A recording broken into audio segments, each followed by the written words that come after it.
The Confederation Defense Academy floated in the void between three dying stars, like a testament to galactic civilization's absolute commitment to making warfare as complicated as possible. Orbital Platform Meridian 9 bristled with enough defensive systems to reduce a small moon to constituent atoms, yet its primary purpose was teaching young beings from across the galaxy how to engage in what the curriculum euphemistically called structured conflict resolution.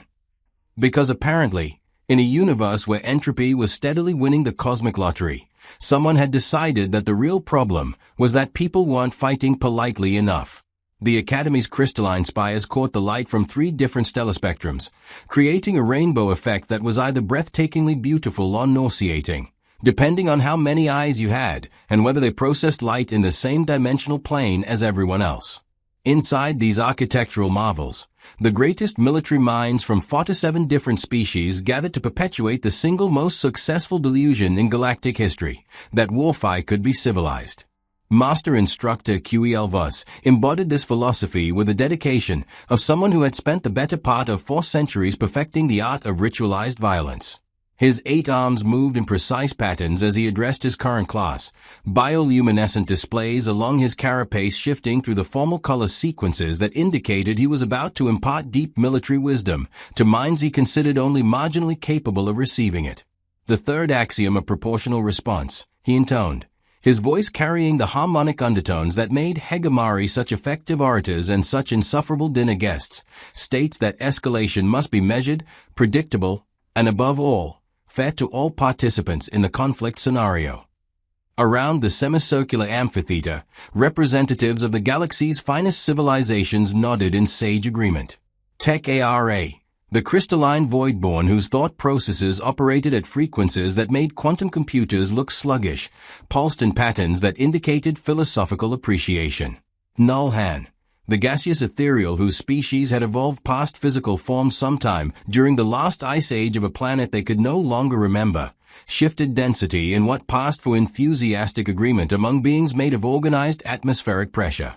Wixpel, the mechanical syntharch who had been assembled rather than born and considered organic life to be a fascinating but inefficient design choice, recorded everything with the methodical precision of someone who would later upload this wisdom directly to the collective consciousness of his entire species. And in the back row, looking like she was calculating the structural weaknesses of everyone in the room, sat the human exchange student. Zara Okafor had arrived at the Academy 6 weeks ago as part of the Interspecies Educational Enhancement Program, which sounded impressive until you realized it was basically a diplomatic way of saying let's see if we can teach these violent primitives how to fight without embarrassing the rest of us. Her personnel file, which HFY had reviewed with the kind of horrified fascination usually reserved for studying extinct civilizations, read like a catalog of everything wrong with human military philosophy. Born in the Lagos megacity, during what humans optimistically called a police action, but which the rest of the galaxy recognized as barely controlled urban warfare. Recruited from street gangs at age 16 by the Terran colonial marines, who apparently saw potential in someone who had survived 2 years of fighting over territory with improvised weapons and tactics that would make a properly educated military strategist weep. 5 years of active service in conflicts that human military historians called peacekeeping operations and everyone else called that thing humans do when they are trying to solve problems with controlled explosions. Now sitting in his classroom, taking notes with the intensity of someone planning either a detailed academic thesis or a comprehensive military campaign, and asking questions that made the other students profoundly uncomfortable. Instructor HFY, she had said during the previous week's lecture on ceremonial combat protocols, her voice carrying the kind of flat directness that humans seem to mistake for politeness. What happens when your opponent doesn't follow the same escalation rules? A properly educated military commander, HFY had replied with the patience of someone explaining basic concepts to a particularly slow child, ensures that all participants understand the established protocols before engaging in structured conflict. But what if they don't want to understand? What if they just want to kill you? The question had hung in the air like an unwelcome guest at a formal dinner party. The other students had shifted uncomfortably in their various seats, perches, and energy containment fields. This wasn't how these discussions were supposed to go. Military theory was about elegant solutions to complex problems, not the kind of crude pragmatism that suggested someone might actually get hurt. Today's lesson was following a similar pattern, and QEL was beginning to suspect that the humans' questions weren't seeking clarification so much as challenging the fundamental assumptions that had governed civilized warfare for millennia. The beauty of proportional response theory, he continued, his bioluminescent displays shifting to the formal patterns that indicated he was sharing information of particular importance, lies in its predictability. When both sides understand the escalation protocols, conflict becomes a form of communication rather than destruction. Zara's hand went up with the mechanical precision of someone who had been trained to follow proper procedures even when everything else was going wrong. Yes, Cadet Okafor. Sir, communication assumes both parties want to understand each other. What do you do when the other side is communicating "we want you dead," and they mean it literally? QEL-Voss's carapace flickered through several color patterns before settling on the deep amber that indicated he was experiencing what his species diplomatically called philosophical frustration. Cadet Okafor, perhaps you could share with the class why you believe civilized beings would engage in such primitive behavior.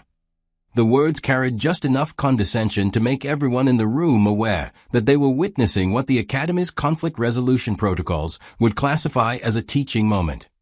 The human was being invited to demonstrate the limitations of her species' understanding so that the more advanced students could learn from her ignorance. Zara leaned back in her chair, her dark eyes reflecting the light from QEL-Voss's displays in a way that made him suddenly remember that humans were descended from pursuit predators who had spent their evolutionary history chasing prey across impossible distances until it collapsed from exhaustion. "Well, sir," she said, her tone remaining perfectly respectful while somehow managing to sound like a challenge. "Let's say you're from a species that spent the last 1,000 years perfecting the art of ceremonial warfare. Your entire military doctrine is based on the idea that everyone fights fair, follows the rules, and accepts defeat gracefully." She paused, and QEL-Voss realized that the other students were listening with the kind of attention usually reserved for disaster reports. Then you encounter a species that spent the same 1,000 years learning how to kill efficiently because their planet was trying to kill them every day, their neighbors were trying to conquer them every generation, and their own governments were trying to control them through superior firepower. Another pause. The silence in the amphitheater was a kind that made civilized beings remember why their ancestors had evolved past the need for physical violence. Which military doctrine do you think is going to be more effective when they actually meet in combat? QEL-Voss's bioluminescent displays cycled through several emotional spectrums before settling on something that might have been offense if offense could be expressed through organized light patterns. "Cadet Okafor," he said, his harmonic undertones carrying the kind of authority that had been refined through centuries of military hierarchy, "your species' approach to conflict resolution is precisely why humans are considered a developing civilization by galactic standards." Developing toward what, so? Toward understanding that true strength lies in restraint, that honor matters more than victory, that a warrior's greatest achievement is to resolve conflict without unnecessary violence. Zara nodded slowly, as if considering this philosophy with the seriousness it deserved. Then she smiled, and every combat-trained instinct that QEL-Voss had developed over 4 centuries of military service suddenly started screaming warnings in frequencies he didn't know he could hear. "That's a beautiful philosophy, sir," she said. "Very civilized. Very enlightened." "Indeed it is. Completely impractical if someone's trying to kill your family, but beautiful nonetheless." The words hit the amphitheater like a physical force. Tekara's crystalline structure actually resonated with harmonic frequencies that suggested deep philosophical disturbance. Nullhand's gaseous form compressed into patterns that his species used to express existential confusion.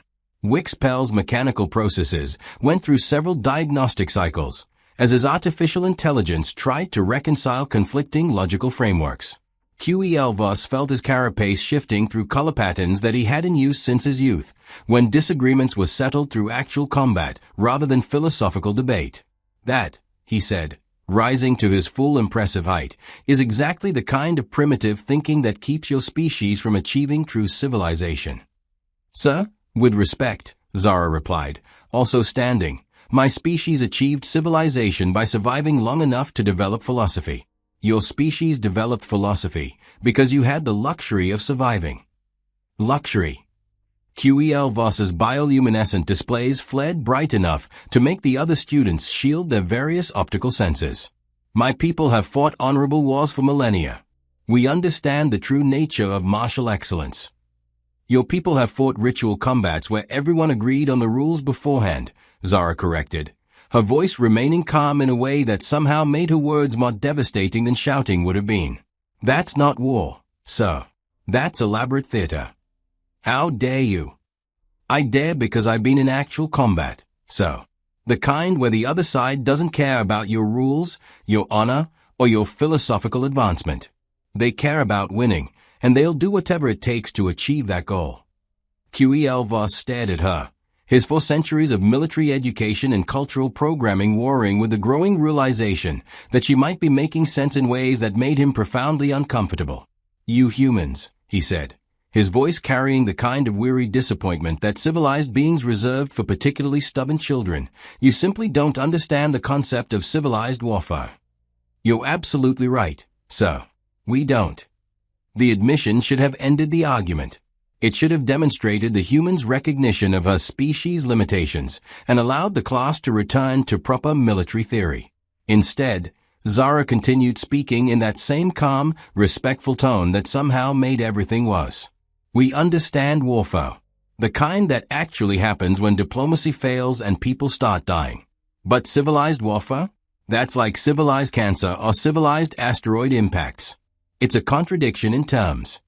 Something snapped in QEL Voss's carefully maintained composure.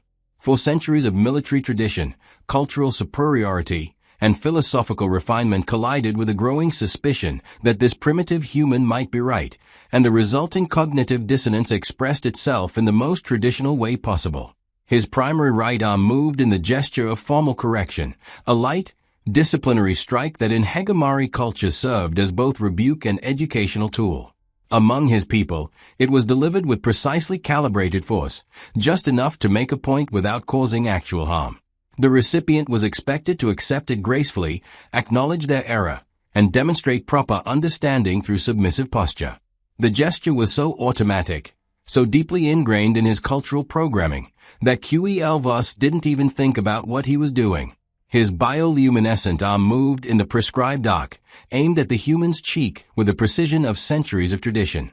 The next 0.2 seconds redefined everyone's understanding of human reaction times. Zara's response was so fast that most of the alien students' sensory processing couldn't track it. One moment QEL Voss was delivering his ceremonial correction. The next moment, he was discovering that his bioluminescent displays could express pain in frequencies he had never experienced before. The human's counterstrike shattered 3 of his primary light organs, collapsed 2 secondary arm joints, and left him on the floor wondering if his species' medical technology was advanced enough to rebuild organs that had been reduced to organized light scattered across several cubic meters of space.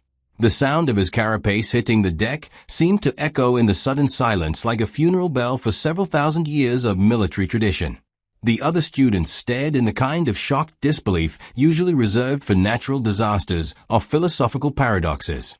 Tekara's crystalline structure was resonating with frequencies that suggested her worldview was undergoing structural collapse. Nullhan had actually achieved solid state, his gaseous form condensing into something resembling terrified pudding. Wixpel's mechanical processes were cycling through error messages in languages that hadn't been spoken since before the Galactic Confederation existed. Zara stood over the fallen instructor, her breathing barely elevated, her posture suggesting she was already calculating response options for everyone else in the room. The look in her eyes was the kind that made evolutionary biologists remember why persistent predators had been so successful. "Sir," she said, her voice carrying the same respectful tone she had used throughout the discussion, "you might want to reconsider your approach to physical correction techniques." QEL Voss made a sound that might have been agreement if agreement could be expressed through broken light organs and accumulated surprise. His shattered displays were attempting to cycle through the color patterns that indicated profound philosophical re-evaluation, but most of his bioluminescent systems were too damaged to produce coherent communication. The emergency response system activated with a cheerful chime that seemed wildly inappropriate for the circumstances. Within moments, the amphitheater filled with medical personnel who took one look at the scene and immediately began expressing the kind of professional confusion that suggested that training hadn't included instructor shattered by student in under a quarter-second scenarios. "What happened here?" demanded Emergency Response Coordinator Vashti, whose tentacles were already deploying various scanning and diagnostic equipment. 4 to 6 pairs of alien sensory organs turned toward the human, who shrugged with the casual indifference of someone who had just swatted a mosquito. "Misunderstanding about acceptable physical contact," Zara said. "The next 8 hours involved more bureaucracy than any rational being should have to endure in a single lifetime. Incident reports that require translation into 17 different languages, medical assessments that had to account for bioluminescent organ reconstruction, and cultural sensitivity evaluations that kept leading to philosophical discussions about the nature of civilized behavior." Academy Director Fantomek, whose energy-based existence made traditional furniture irrelevant and formal meetings into exercises in multidimensional communication, reviewed security recordings for the 23rd time. Each replay showed the same impossible sequence: QEL Voss's ceremonial strike and the human's response that seemed to violate several laws of physics and at least one diplomatic treaty. 0.2 seconds, the director observed, their form shifting through spectrums that indicated deep contemplation. From initial contact to complete incapacitation. "Is that significant?" asked Assistant Director Morthak, whose crystalline matrix had evolved in environments where quick reflexes meant avoiding geological catastrophes rather than military ones. "For a human, it's unremarkable." The silence that followed was filled with implications that made everyone in the administrative office profoundly uncomfortable. "Director," Zara said from her position in what might generously be called a chair, "I should clarify something about human response protocols." "Please do." "I wasn't trying to hurt Instructor QEL Voss. I was trying not to seriously injure him." Director Fantomek's energy patterns shifted through several emotional spectrums. "Explain." Standard human defensive response to unexpected physical contact in a potentially hostile environment involves immediate neutralization of the perceived threat through maximum force application. I recognize that the instructor was attempting a disciplinary gesture rather than an actual attack, so I modified my response to avoid causing permanent damage. The words hung in the multidimensional space like a confession, and a warning rolled into one terrifying package. "You modified your response," the director repeated slowly. "Yes, sir." Full defensive response would have targeted structural weak points in the carapace, primary nerve clusters, or respiratory systems. I limited myself to bioluminescent organ disruption to minimize lasting harm. More silence. More implications that made civilized beings remember why their species had evolved past the need for such considerations. Cadet Okafor, Assistant Director Morthak said carefully, "What was your occupation before joining the academy?" "Urban Conflict Specialist, sir. Lagos Metropolitan Security Zone. 7 years active duty in population control operations." "Population control." "Gang warfare, sir. Before the Colonial Marines recruited me." The revelation explained everything and raised questions that nobody wanted to contemplate. The other students at the academy came from species that had solved their violent phases through philosophical evolution, technological advancement, or simple exhaustion. Their military training was theoretical, ceremonial, designed to maintain traditions rather than prepare for actual combat. Zara Okafor had learned to fight in environments where hesitation meant death, where rules were suggestions that got you killed, and where the only victory condition was surviving long enough to see tomorrow. "Will the instructor recover?" she asked, genuine concern evident in her voice. "Eventually," Chief Medical Officer Telvorin confirmed. "Hegemari physiology is remarkably adaptable, though his bioluminescent displays will require complete reconstruction. I'd like to cover the medical expenses." "That's not necessary.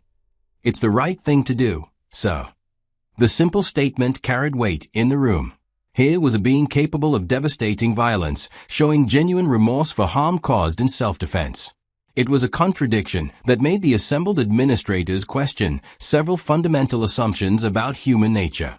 Over the following weeks, the Confederation Defense Academy underwent what future historians would call the Great Philosophical Recalibration.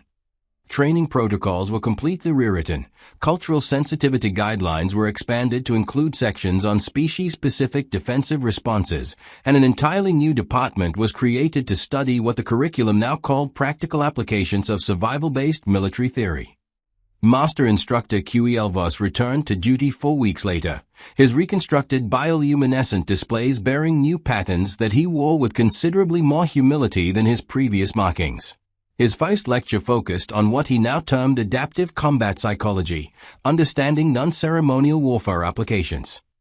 Today, he announced to his assembled students, his displays shifting through colors that indicated both authority and newfound respect for his subject matter, we will examine the importance of understanding your opponent's cultural background before engaging in any form of physical interaction. Zara raised her hand. Yes, Cadet Okafor. So, would you like me to demonstrate basic human defensive stances for the class? The question sent ripples of nervous energy through the amphitheater. TechARA's crystalline structure resonated with cautious harmonics. Nullhan maintained a carefully neutral density. Wixpell's mechanical processes began running background calculations on structural integrity and emergency evacuation procedures. HFY Voss considered the offer with a kind of careful deliberation that his species had once reserved for matters of interstellar diplomacy.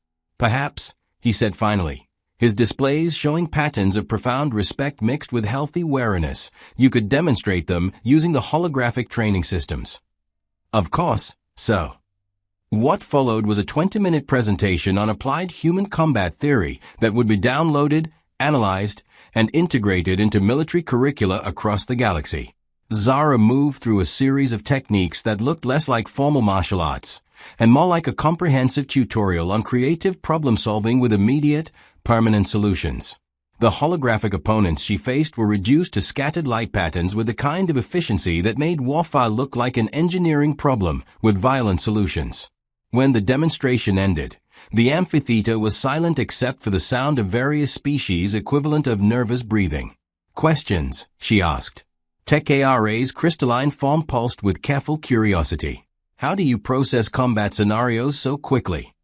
Practice and necessity, Zara replied. When you grow up in an environment where slow reactions mean you don't grow up at all, you develop faster processing speeds. Could you teach these techniques to other species? The human considered this question with the seriousness it deserved. I could teach the physical movements, but the psychological framework that makes them effective, that comes from living in environments where failure has immediate, permanent consequences. What kind of psychological framework? That sometimes, survival matters more than honor. That winning ugly is better than losing beautifully. That the most important rule in combat is that there are no rules if the other side is trying to kill you. HFY Voss watched this exchange with his reconstructed displays showing something that might have been enlightenment. His centuries of teaching ceremonial combat had prepared him to shape minds that thought in terms of tradition and philosophy. Zara Okafor thought in terms of immediate effectiveness and long-term survival. Both approaches had their place in the galaxy. The trick was understanding when to use which philosophy. Cadet Okafor, he said as the class prepared to disperse, would you be interested in developing curriculum for our new practical combat applications program? So, it appears we have much to learn about effective military training from human perspectives. Zara smiled, the first genuinely warm expression most of her classmates had seen from her since arriving at the academy. I'd be honored to help, so. The irony wasn't lost on anyone in the room. Honor, it seemed, could be expressed in many ways. Sometimes through ceremony and tradition, sometimes through devastating effectiveness, and sometimes through the wisdom to recognize that true strength came from understanding when to use which approach. 6 months later, the Confederation Defense Academy graduated its most comprehensively trained class in institutional history. The ceremony included traditional elements from dozens of species, performed with the kind of precision that would have satisfied the Academy's founders. But it also included something entirely new, demonstrations of practical combat applications that had been adapted for multi-species use while maintaining their essential effectiveness. Zara Okafor stood with her fellow graduates, her service record now including certifications in both traditional military theory and applied survival combat systems. She had learned to appreciate the value of ceremony and philosophical framework. Her classmates had learned to appreciate the value of being able to back up their philosophy with immediate, overwhelming force when necessary. Master Instructor QEL Voss delivered the commencement address, his reconstructed displays creating light patterns that would have been impossible with his original bioluminescent organs. His speech focused on the evolution of military thinking, the importance of cultural understanding, and the absolute necessity of respecting the combat capabilities of species that had learned warfare through necessity rather than choice. As the ceremony concluded and the graduates dispersed to assignments throughout the galaxy, an objective observer might have noted that the Academy had achieved something unprecedented. It had successfully integrated the strategic thinking and philosophical frameworks of civilized warfare with the brutal effectiveness that had kept species like humanity alive in a universe that was often neither civilized nor fey. Future conflicts involving Academy graduates would be resolved with a combination of diplomatic sophistication and tactical efficiency that previous generations of military theorists could never have imagined. And if those conflicts tended to end much more quickly and with significantly less ceremony than traditional galactic warfare, well, that was probably just evidence of improved educational methods. After all, as any human could explain, the most civilized thing you can do in an uncivilized situation is end it as quickly as possible so everyone can get back to being civilized. The galaxy had finally learned what humanity had always known. Sometimes the most advanced philosophy is the one that keeps you alive long enough to develop better philosophy.